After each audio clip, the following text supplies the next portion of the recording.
was the curator, or director, I should say, of a place in Cincinnati called the Contemporary Art Center.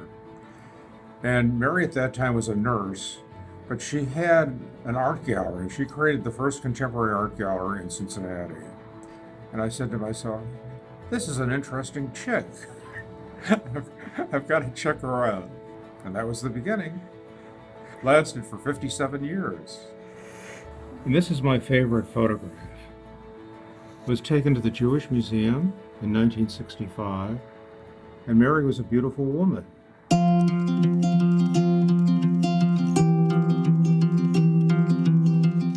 Hi, I'm Allon Schoener, and I want to tell you about my project. It's called Undefeated by Dementia. It's the story of the experience that my wife Mary and I had living through her Alzheimer's for a period of 15 years. She was diagnosed with a brain aneurysm in 2001, and then it eventually turned into Alzheimer's. Many people face Alzheimer's and think it's the end of their lives. Mary and I took a different take. We decided that we were going to create a new life based on her disease, and we were going to enjoy as much of that life as we possibly could. So as a consequence of that, I started keeping a diary 8 years before her death.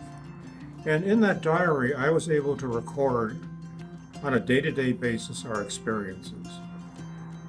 Both Mary and I knew that dementia was a bummer, but we had lived our lives to figure out how to get as much pleasure as possible from every minute and every experience. That was the way we lived, and that was the way we experienced her dementia together. It was not onerous. Sometimes it was even joyful.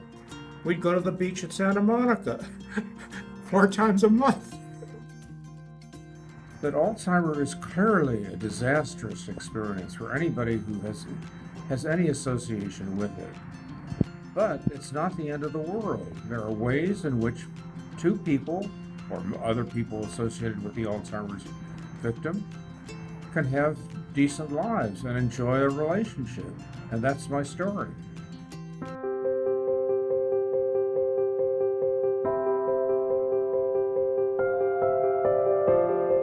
I wrote the book so that other people who are caregivers and their relatives might have an opportunity to hear read about, I should say, our story, and it might inspire them to think about their lives in a different perspective.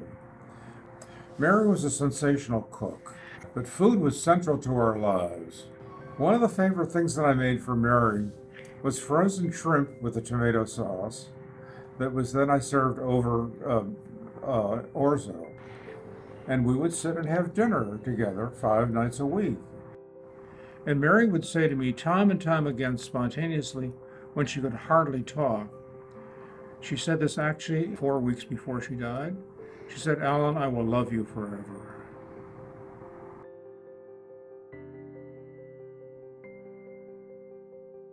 I hope that the people who read my book, who will be caregivers and maybe their relatives, will find this book to be inspiring.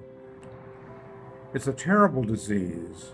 It's not the end of the world, however, because it's possible to figure out how to make the best of a bad deal. I want this book to be as accessible as possible to Alzheimer's caregivers and their relatives. I hope that it will be inspiring to them and make them realize that Alzheimer's and their suffering with Alzheimer's is not the end of the world.